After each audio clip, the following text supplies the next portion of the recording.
Hey everyone. So I have been seeing something and thinking about something for a long time, a couple years now, actually, since I've read Think and Grow Rich by Napoleon Hill, which is that thoughts become things. And while that's very true, you can create a different reality with your thoughts, and you can think, thoughts are very powerful.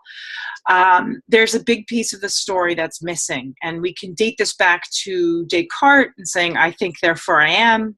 Now, I'm no historian or expert, but I do know that in all of my years of graduate study in psychology, there was not a huge emphasis on emotion, which is actually, I think probably maybe things have changed since I've gone to school, which is like now I'm dating myself.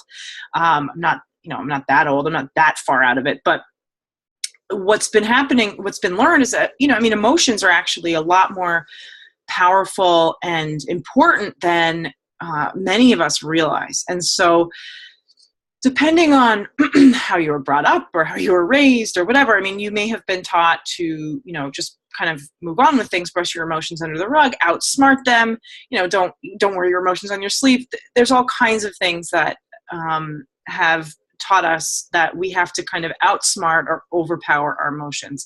But the quote that I like to share all the time goes something like this, by Antonio Damasio, who is a neuroscientist. We are about as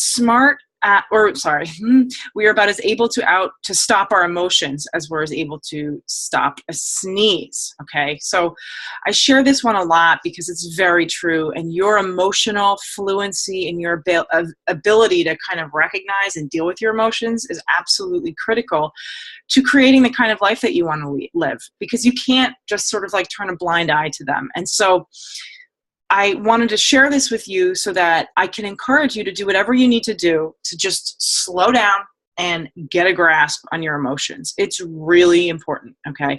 Allow them to come up. You don't need to be scared of them. They're not going to take over and overtake you.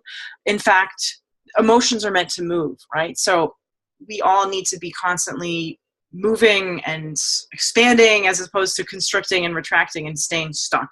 And so if you want to be more creative in your life, if you want to have better relationships with people, if you want to be happier, I mean, that's the point, right?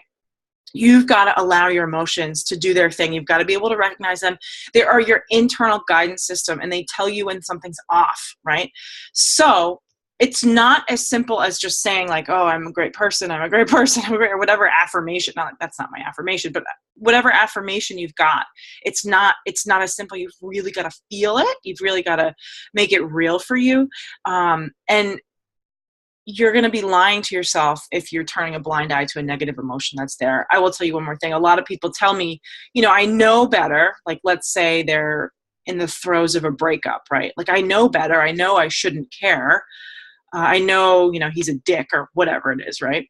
But I still feel XYZ, right? You can't outsmart your emotions. They're a different order of intelligence altogether. As Robert Maris is a higher order of intelligence. So that's my lesson for today in Jenev school. Pay attention to your emotions. And I have an awesome opportunity. If you want some help with that, I will post that in the link below. And thank you for watching.